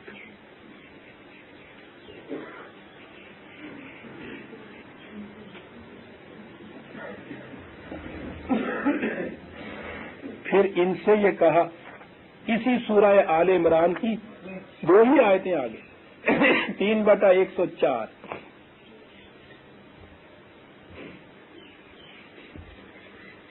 خود اس جماعت مومنین سے کہا وَلَا تَكُونُوا كَالَّذِينَ تَفَرَّقُوا، ان میں سے نہ ہو جانا کہ جو پارٹیوں میں بٹ جائیں، جو فرقوں میں بٹ جائیں، جو اختلاف پیدا کر لیں۔ کیسے یہ ہوتا ہے؟ وَاخْتَلَفُوا، اختلاف پیدا کر لیں آپس میں۔ تفرقہ تو ایک طرف عزیزان مان، یہاں تو اختلاف بھی نہیں پیدا ہو سکتا۔ کیوں؟ مِن بَعْدِ مَا جَاءَهُمُ الْبَيِّنَاتُ، اتنی واضح تعلیم آنے کے بعد اختلاف کی گنجائش کہاں ہوتی ہے؟ ایسی واضح تعلیم آ جانے کے بعد یاد رکھو کہیں پارٹیاں نہ بنا لینا، فرقے نہ بنا لینا، اختلاف نہ پیدا کرنا، اس لیے کہ جو ایسا کرتے ہیں اولئک لہم عذاب عظیم، بہت بڑی سزا میں مبتلا ہوتی ہے قوم جو ایسا کر لیتی ہے۔ عذاب عظیم کی تفسیر کے لیے کہیں ہمیں اور تو نہیں جانا پڑے گا عزیزان مان۔ ان فرقوں کی وجہ سے پہلے جو ہوتا تھا، اب جو پارٹیوں کی بنا پہ ہوتا ہے، ساری قوم عذاب عظیم میں مبتلا ہے یا نہیں؟ اتنے خطے میں دیکھ لو اور پورے عالم اسلامی میں آپ دیکھیے، سارا عالم اسلام آپ کا عذاب عظیم کے اندر مبتلا ہے یا نہیں؟ واختلفوا، اختلاف کو قرآن نے عذاب عظیم کا موجب بتایا ہے، اور ان کے ہاں پھر قرآن یہ کہتا ہے، رسول اللہ سے کہتا ہے کہ تفرقہ پیدا کرنے والوں سے تیرا کوئی واسطہ نہیں، اور رسول اللہ کی یہ حدیث بیان کرتے ہیں کہ اختلاف و امتی رحمت، یعنی باقیوں کا اختلاف جو تھا وہ تو ہے عذاب وغیرہ جو ہے، اور میری قوم کے اندر سر مٹول اور یہ فرقے اور اختلاف جو ہے رحمت ہے خدا کی طرف۔ مجھے یاد آ گیا یہاں کے یہ آمدی حضرات سے مخالفت کرنے والوں نے ایک جگہ لکھا کہ اور تو اور تم نے ایک نیا فرقہ پیدا کر کے ایک نیا نبی لا کر امت میں اختلاف پیدا کر دیا، یہ الزام دیا کہ اور تو باتیں چھوڑیے، تم نے امت میں اختلاف پیدا کر دیا۔ الفضل نے اس کے جواب میں یہ لکھا تھا کہ ہمارا شکریہ ادا کرو، ہم نے تو رحمت کا ایک اور دروازہ کھول دیا، رسول اللہ کی یہ حدیث تو تم بتایا کرتے ہو۔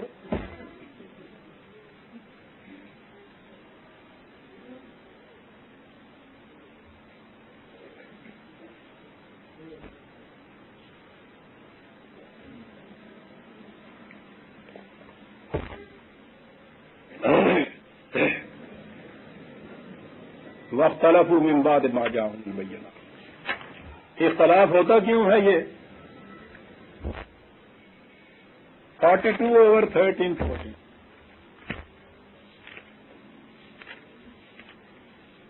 بیالیس بٹا 13-14۔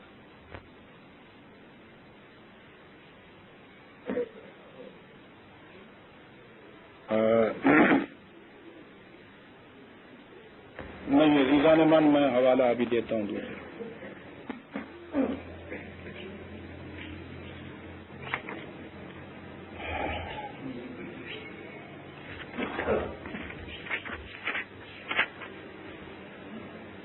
جی ہاں، 42/14۔ یہ جتنی پارٹیاں آج کل جو کچھ یہ کر رہی ہیں، اب کو معلوم ہے ان کا مقصود کیا ہے؟ کہ اس ووٹنگ میں دوسروں سے بڑھ جائیں ہم، ان کو اگر 50 ملے ہمیں 60 ملے،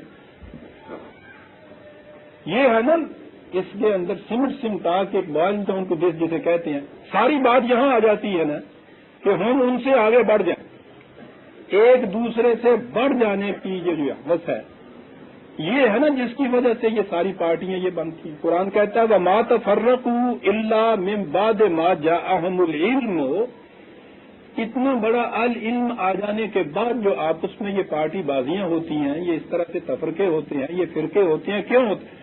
بغیم بینہم، ہر پارٹی چاہتی ہے دوسروں سے آگے بڑھ جائیں، دوسروں کے اوپر چڑھ جائیں، بلکہ آگے نہیں بڑھ جانا، اوپر چڑھ جائیں، عجیب لفظ ہے۔ وہ وہاں جو اقتدار جن کے ہاتھ میں آئے گا، حکومت جو بنائیں گے، وہ ہے اسی لیے نا کہ اقتدار ہمارے ہاتھ میں ہو، دوسرے ہمارے محکوم ہو جائیں۔ بغیم بینہم، دوسروں کے اوپر چڑھ دوڑنے کا جذبہ، اس لیے یہ پارٹیاں بنتی ہیں۔ قرآن کہتا ہے وَاعْتَصِمُوا بِحَبْلِ اللَّهِ جَمِيعًا وَلَا تَفَرَّقُوا، فرقوں کے اندر نہ بڑھ جائیں۔ دیکھیے قرآن کریم کی ہر رکعت میں سورہ الحمد کی تلاوت ہوتی ہے۔ اهدنا الصراط المستقیم صراط الذین انعمت علیہم، دعا مانگی جاتی ہے، ہمیں سیدھا راستہ دکھا، ان لوگوں کا راستہ کہ جن پر تیری نعمت ہوئی تھی۔ سنیے کہ یہ نعمت کیا ہے، خدا خود یہ بتاتا ہے انہیں کہ وَاذْكُرُوا نعمت اللہ علیکم، خدا کی اس نعمت کو یاد کرو، اپنے سامنے لاؤ۔ سنیے عزیزان ایمان، نعمت خداوندی کیا گنائی گئی ہے، خود خدا کہنے والا ہے، یہ ہماری تشریح یا ہماری تفسیر نہیں ہے۔ خدا کی اس نعمت کو یاد کرو، کنتم آدان،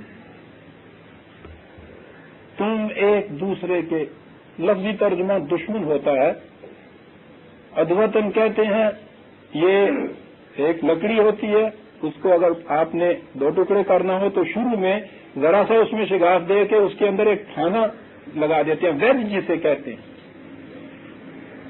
وہ ویج ہوتی اس لیے ہے کہ یہ دو چیزیں جو ہیں آپس میں مل نہ جائیں، کہیں خود ان کے اندر مل جانے کی صلاحیت ہوتی ہے، تڑپ بھی ہوتی ہے، لیکن کوئی ایک چیز فوراً اس میں داخل کر دی جاتی ہے جو ان کو ملنے نہیں دیتی آپس میں،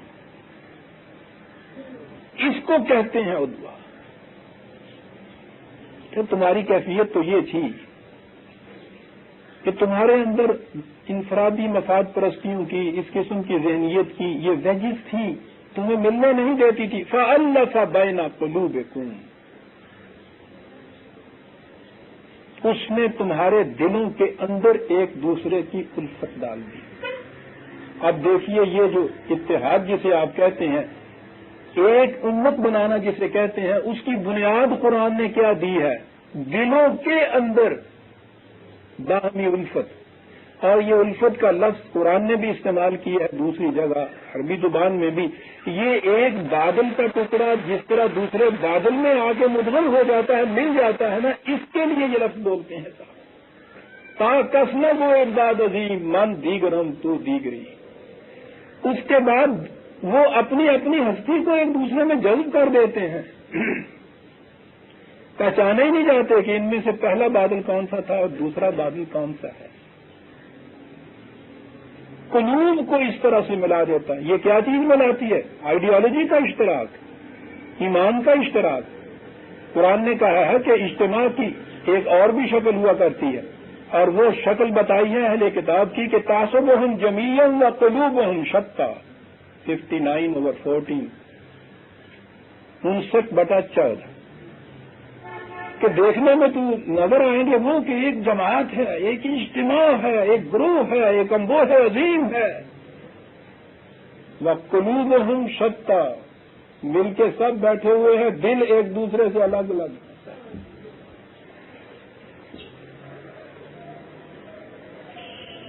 کہا یہ گروہ ہے ان لوگوں کا جو دین چھوڑ دیتے ہیں۔ اجتماع، یہ دوسرا اجتماع ہے فَأَلَّفَ بَيْنَ قُلُوبِكُمْ، نتیجہ اس کا کیا ہوا؟ فَأَصْبَحْتُمْ بِنِعْمَتِهِ إِخْوَانًا، خدا کی اس نعمت کی وجہ سے تم پھر ایک دوسرے کے بھائی بن گئے۔ یہ اخوان جو ہے ترجمہ کہ اس کا بھائی ہوتا ہے، یہ جتنے بیل ایک رسی سے باندھ کے ان کو وہ جو ایک ناند ہوتی ہے کھرلی جنہوں کہتے آگے اس میں اکٹھا چارہ ڈال دیتے ہیں اور وہ آپ نے دیکھا ہوگا گاؤں میں یہ مویشیوں کو باندھتے ہیں پھر ایک رسی کے ساتھ اور وہ اس کے گرد ہوتے ہیں یہ سارے اکٹھا وہاں سے اپنا چارہ چاہتے ہیں یہ جو ہے حلقہ ان کو اخوان کہتے ہیں ایک دوسرے کے اوپر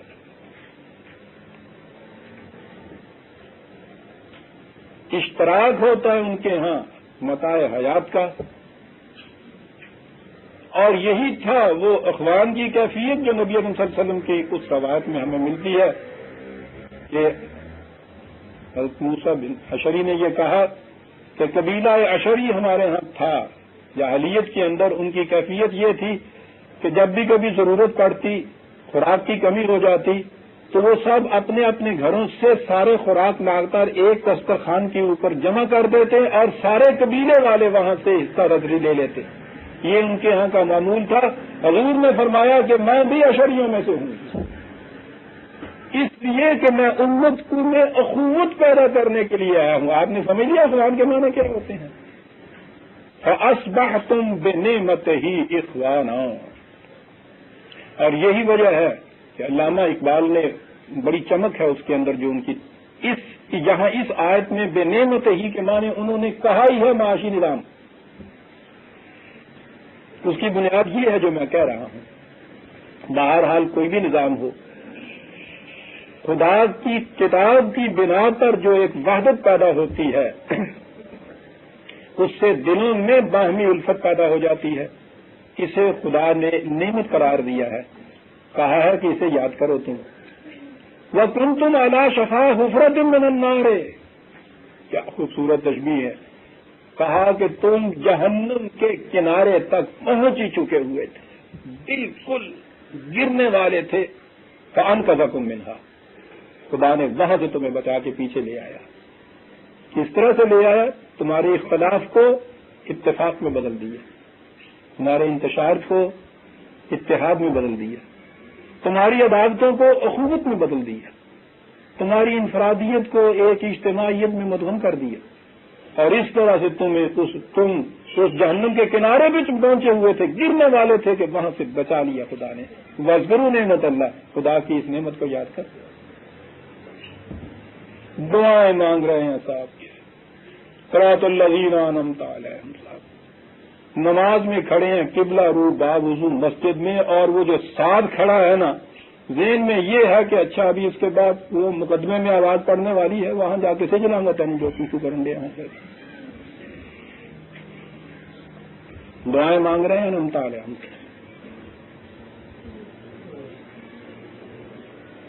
کذالک یبین اللہ لکم آیاتہ بات تو واضح ہوتی ہے مثالیں دے کے کہتا ہے قرآن خدا کہتا ہے اس طرح سے ہم بات بالکل نکھار کر ابھار کر بیان کر دیتے ہیں لعلکم تہتدون تاکہ تم صحیح راستے پہ چلتے جاؤ عزیزان من ان آیات میں کہیں کوئی مطالب کا شبہ کوئی التباس کوئی ابہام کوئی چیز وضاحت طلب کتنی واضح چیزیں ہیں اس قرآن کی موجودگی میں آپ کے ہاں یہ اتنے مذہبی فرقے پہلے اتنی سیاسی پارٹیاں آپ کے ہاں ایک فرد دوسرے فرد کا دشمن یہ کیفیت قرآن نے تو اس کا علاج ایک ہی بتایا تھا اعتصام بحبل خدا کی کتاب کی طرف آؤ اور اپنا اجتماعی نظام اس کے مطابق قائم کر دو وہی کیفیت پھر پیدا ہو جائے گی اگلی آیت پھر غور طلب ہے اتنا وقت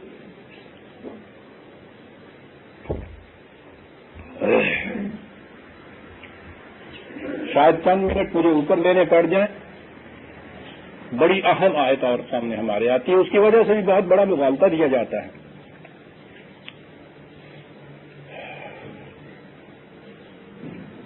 کہا کہ وَلْتَكُن مِّنكُمْ أُمَّةٌ يَدْعُونَ إِلَى الْخَيْرِ وَيَأْمُرُونَ بِالْمَعْرُوفِ وَيَنْهَوْنَ عَنِ الْمُنكَرِ وَأُولَٰئِكَ هُمُ الْمُفْلِحُونَ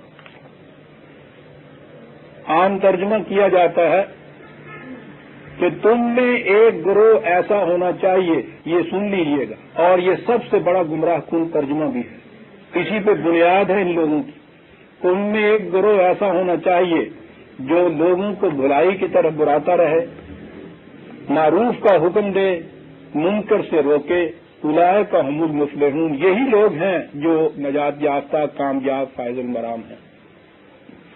اس ترجمے کے بعد یہ آپ کے مذہبی پیشوا، یہ مولوی حضرات یہ کہتے ہیں کہ قرآن میں لکھا ہوا کہ تم میں ایک جماعت ایسی ہونی چاہیے کہ لوگوں کو بھلائی کی طرف برائے، امر بالمعروف نہی عن المنکر کرے۔ دیکھیے قرآن میں لکھا ہوا، ساری قوم میں ایک گروہ ایسا ہونا چاہیے، وہ گروہ تو ہم ہیں۔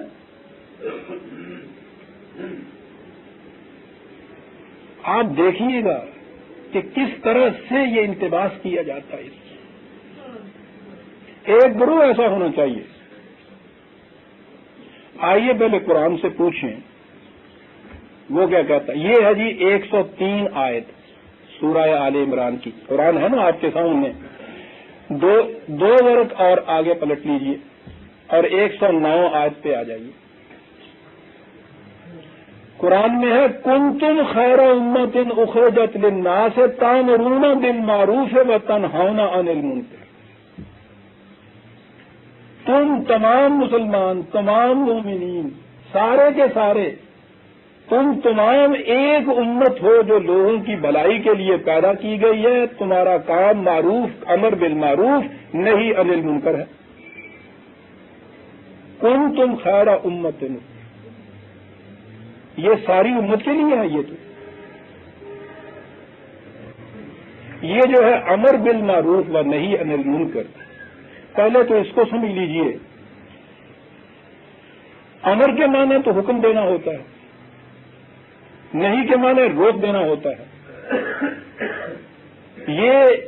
یہ فریضہ ایسا ہے کہ حکم دیا جائے گا معروف کا، روکا جائے گا دوسرے کو ایسی چیز سے جو منکر ہے۔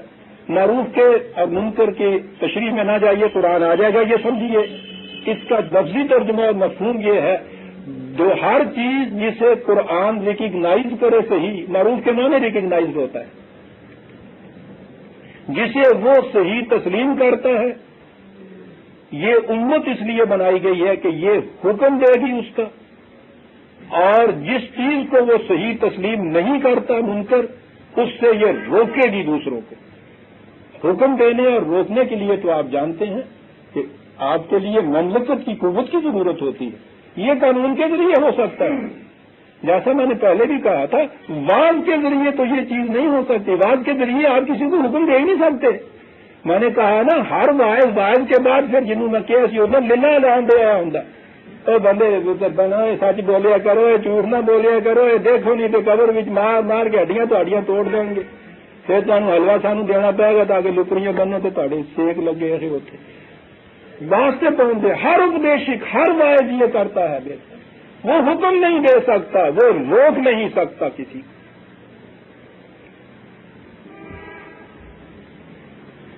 اور یہ چیز جو ہے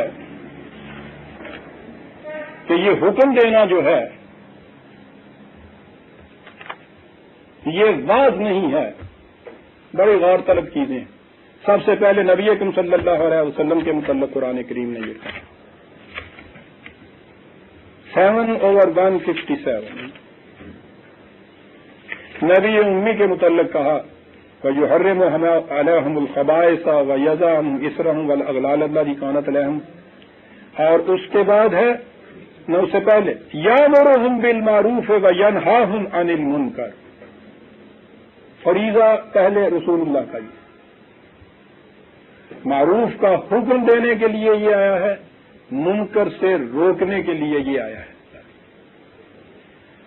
اب یہ چیز ہوگی کیسے؟ امت سے کہا ہے نا کہ یہ امت پوری کی پوری اس مقصد کے لیے تیار کی گئی ہے، اٹھائی گئی ہے، بنائی گئی ہے کہ یہ معروف کا حکم دے گی، منکر سے روکے گی۔ 22/41 22/42 بڑی اہم آیت ہے عزیزان من اس بات کو سمجھنے کے لیے کہ میں نے جو کہا ہے نا کہ یہ امر بالمعروف ہے، یہ نہیں عن المنکر ہے، وہ قوت ہے، وہ اقتدار ہے آپ کے پاس جس سے آپ ایک چیز قرآن کی حکمن منوائیں دوسرے سے، اور جو خلاف قانون خلاف قرآن بات جاتی ہے حکم اس کو منع کر سکیں. قرآن کہتا ہے یہی یہ چیز ہے مومن کے لیے. اس امت کے لیے کہا الذین ان مکناہم فی الارض، یہ وہ جماعت امت ہے جب انہیں مملکت ملے گی، جب انہیں تمکن حاصل ہوگا، جب ان کو یہ برسر اقتدار آئیں گے، اس وقت کیا چیز کریں گے؟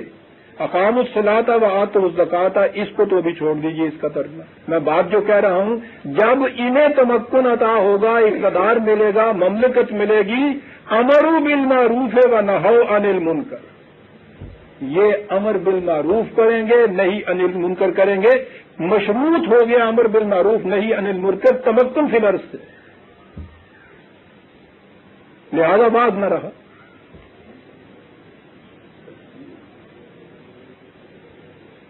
اور یہ یہاں آپ دیکھیے کہ فریضہ جو ہے کسی ایک گروہ کا نہیں ہے، پوری امت ہے.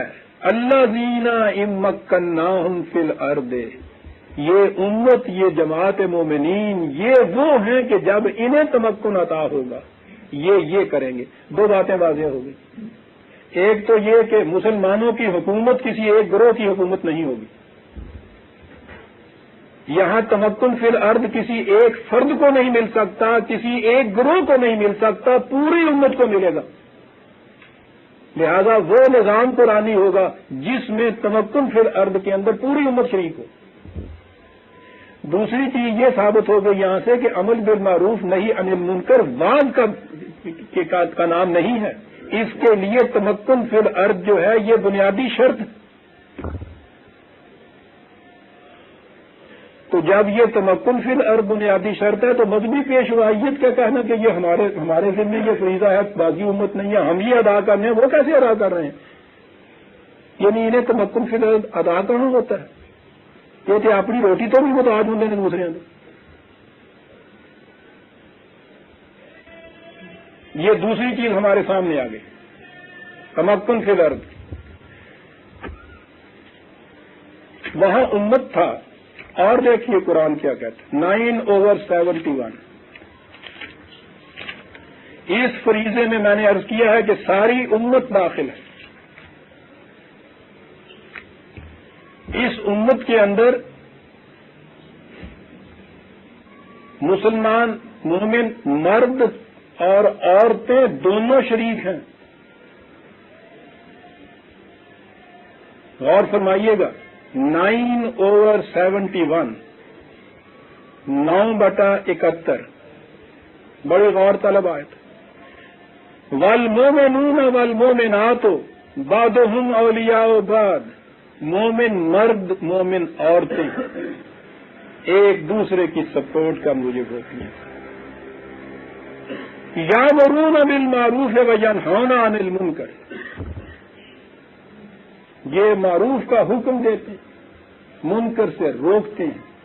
وہاں امت کہا تھا، یہاں امت کے اندر تصریح کر دی کہ امت کے اندر بھی ایک گروہ یا مذہبی پیشوائیت یا ایک وہ حکمران پارٹی تو ایک طرف رہی، پوری امت کے اندر مرد اور عورت دونوں شریک ہیں. اس میں یہ امر بالمعروف اب نہیں عن المنکر کریں گے. اسی سورہ توبہ میں 9/112، اسی میں 112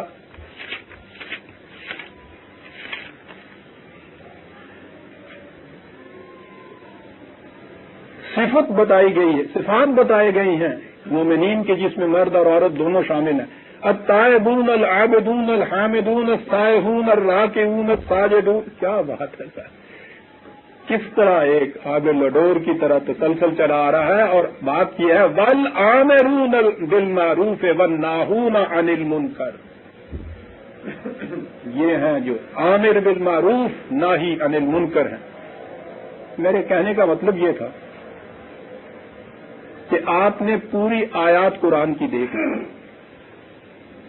اس میں امر بالمعروف نہیں عن المنکر کے لیے حکومت، اقتدار اور مملکت بنیادی شرط ہے. یہ فریضہ پوری کی پوری امت کا ہے. یہ چیز قانون کی روح سے کی جائے گی، وعظ و نصیحت کی بات یہاں نہیں ہے. ساری امت کے اشتراک سے ایک نظام قائم ہوگا حکومت کا جس میں مرد اور عورت شامل ہوں گے. ان کا فریضہ یہ ہوگا کہ جس چیز کو قرآن صحیح قرار دیتا ہے اسے نافذ کرے، جس کو وہ غلط کہتا ہے اس سے بذریعہ قانون روکے۔ اب اس کے بعد ان قرآن کی آیات کے بعد یہ کہنا کہ نہیں صاحب قرآن یہ چاہتا ہے اس امت میں ایک گروہ ایسا صرف ہونا چاہیے جس کا یہ فریضہ ہو کہ وہ امر بالمعروف نہی عن المنکر کرے، اور اس کے معنی ہو وہ بات و نصیحت کرے، تبلیغ دین کرے۔ یہ قرآن کی ساری تعلیم کے خلاف ہے یا نہیں یہ مفہوم جو ہے؟ اور پھر اس کے بعد قرآن تو یہ کہتا ہے اولئک هم المفلحون، بس یہی لوگ ہیں جو نجات یافتہ ہوں گے، یعنی باقی ساری امت جہنم کی طرف جائے گی۔ قرآن نے تو پہلے ہی الف لام میم میں یہ کہا ہے ساری امت کے لیے کہ جتنے لوگ بھی یہ ایمان لانے والے ہو گئے ان کے متعلق یہ کہا ہے اولئک علی ھدی من ربہم واولئک ھم المفلحون۔ یہ تو پوری امت کے متعلق بات ہو رہی ہے۔ اب یہاں یہ بات ہوگی کہ صاحب وَلْتَکُن مِنْکُم جو ہے یہ ہے، ہاں عربی جاننے والے احباب ذرا اس کو غور سے سنیں گے۔ یہاں سے وہ لیتے ہیں من کم، تم میں سے، من، اور یہی وہ مغالطہ دیتے ہیں ان لوگوں کو جو عربی نہیں جانتے۔ عربی زبان میں کہ ٹھیک ہے من کے معنی یہ بھی ہوتے ہیں، یعنی اس تکنیک جو ہے گرامر کی یا ٹیکنیکل ٹرم جو ہے اس میں کہتے ہیں تبیین، یعنی من کم کے معنی ان میں سے جسے ہم کہتے ہیں، ٹھیک ہے۔ اور عربی زبان میں ہی من جو ہے وہ دوسرا لفظ اس کے لیے ہوتا ہے تبیین۔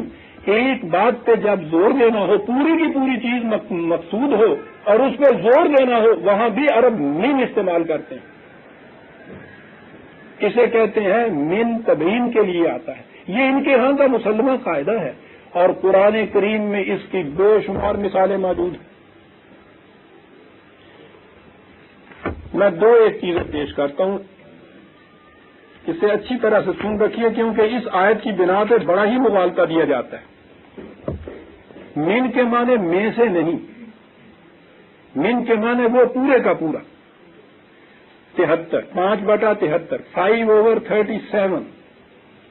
لَقَدْ كَفَرَ الَّذِينَ قَالُوا إِنَّ اللَّهَ ثَالِثُ ثَلَاثَ۔ انہوں نے کفر کیا جو کہتے ہیں ٹرینٹی والے کہ خدا تثلیث میں سے تین میں سے ایک ہے۔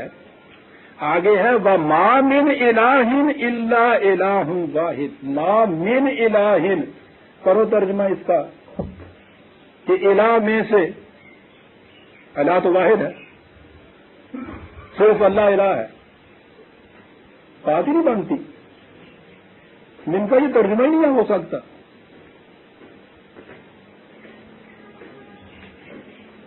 یعنی الہوں میں سے اگر ہو تو چلو من کا کوئی ترجمہ تو ہوا، الہ میں سے کیا الہ کا ایک حصہ اللہ ہے؟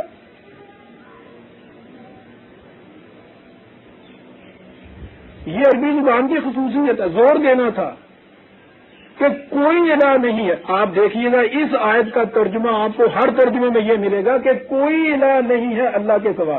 یہ من کے معنی یہ کیا جاتا ہے کہ جہاں یہ کہنا ہونا کہ کوئی بھی نہیں ہے وہاں من آتا ہے، پورے کے پورے کو لینا ہوتا ہے، اس میں زور دے کے یہ کہتے ہیں۔ یوں ہی ایک اور مثال لے لیجیے، میں نے عرض کیا ہے کہ یہ تو ایسا انداز ہے بیان کا، قرآن میں یہاں سے وہاں تک یہ چیزیں آتی ہیں۔ 35/31، 35/31 قرآن کے متعلق، والذی، اللہ وہ ہے، اوحینا الیک، جس نے اے نبی تیری طرف وحی کیا، اوحینا الیک من الکتاب، تو اس کے یہ معنی ہوں گے کہ کتاب کا ایک حصہ تیری طرف وحی کیا، تو باقی حصہ قرآن کا جو ہے پھر یہ تیری طرف وحی نہیں ہوا، معاذ اللہ اگر اس کو ہم یہ لیں کہ اس کا ایک حصہ جن کے معنی لیں، اس میں سے کتاب میں سے، الکتاب میں سے ایک حصہ تیری طرف وحی کیا، یہ من کے معنی نہیں ہے۔ آپ ان کا ترجمہ اٹھائیے، یہاں وہ سب یہ کریں گے کہ یہی کتاب پوری کی پوری تیری طرف ہم نے وحی کی، یہ ترجمہ ہوتا ہے من کا یہاں، اور یہ کتاب خصوصیت سے پوری کی پوری تیری طرف ہم نے وحی کی ہے۔ میں کہہ یہ رہا تھا کہ یہ جو مغالطہ دیا جاتا ہے نا کہ وَلْتَکُن مِنْکُمْ أُمَّةٌ، تم میں سے ایک پارٹی ایسی ہونی چاہیے کہ جو لوگوں کو خیر کی طرف دعوت دے، امر بالمعروف کرے، نہی عن المنکر کرے۔ اس سے مذہب پرست گروہ نے تو یہ کہہ دیا کہ صاحب یہ مذہبی پیشوائیت مراد ہے، ہم دعوت دیتے ہیں، تبلیغ کرتے ہیں، امر بالمعروف نہی عن المنکر۔ میں نے کہا کہ قرآن کی تمام آیات کے خلاف یہ مفہوم۔ ہمارے ہاں سیاست میں بھی یہ چیز آئی،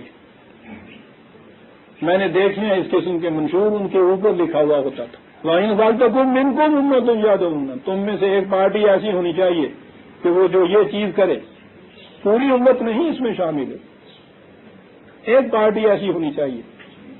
یہ سارا تصور قرآن کے ان آیات کے خلاف جس میں اس نے پارٹی بازی، فرقہ بندی، تفریق، اختلاف کو خدا کا عذاب قرار دیا ہے، شرک قرار دیا ہے، کفر قرار دیا ہے۔ قرآن کی ان تمام آیات کے خلاف جس میں اس نے امر بالمعروف نہی عن المنکر مملکت کا فریضہ قرار دیا ہے، جس میں پوری امت شریک ہے، اس میں نہ مذہبی پیشوائیت کا سوال ہے، نہ کسی ایک سیاسی پارٹی کا سوال ہے۔ عزیزان من وَلْتَكُن مِّنكُمْ أُمَّةٌ يَدْعُونَ تم اور تم ہی وہ امت ہو کہ جو خیر کی طرف دعوت دیتی ہو، معروف کا حکم کرتی ہو، منکر سے روکتی ہو۔ اولئک ھم المفلحون، اور یہی وہ امت ہے کہ جو مفلحون کی ہے، جن کی کھیتیاں پروان چڑھتی ہیں۔ یاد رکھیے، یہ ہے وہ نظام امر بالمعروف اور نہی عن المنکر کا کہ جس کی قائم رہنے سے، مسلسل آگے چلنے سے، فیکم رسولہ کو جو شرط قرآن نے قرار دی تھی کہ قرآن اور اس کے ساتھ اس کا سربراہ ملت وہ ہونا چاہیے، یہ شرط اس صورت میں پوری ہوگی۔ پوری امت پر مشتمل ایک نظام مملکت جو قرآن کریم کی بنیادوں کے اوپر قائم ہو اور قرآن کے معروف کو جاری کرے، اس کے منکر کو روکے، ساری امت اس میں شریک ہے۔ امت میں مذہبی فرقہ شرک، پارٹی بازیاں کفر، کسی ایک گروہ کا اجارہ دار بن جانا اس مقصد کے لیے قرآن کی تعلیم کی یکسر نقیض اس کے تضاد میں۔ قرآن کا تصور عزیزان من، ایک کتاب، ایک امت، ایک نظام، ایک دین میں حجت جسے قرآن یا کتاب اللہ کہا جاتا ہے، اس نظام کی موجودگی، اس مرکز کی موجودگی امت کے صحیح راستے پر ہونے کی بنیادی شرط۔ یہ چیز نہیں ہے تو پھر دین مذہب پہ آ جاتا ہے اور امت اہل کتاب کی ہو جاتی ہے، جہاں ہم اس وقت کھڑے ہیں۔ ہم سورہ آل عمران کی آیت 103 تک آ گئے، 104 سے آئندہ درس میں لیں گے۔ ربنا تقبل منا انک انت السمیع العلیم۔ ایک اعلان میرے لیے ضروری ہے، یوں تو پہلے بھی مجھ سے یہ کچھ پوچھا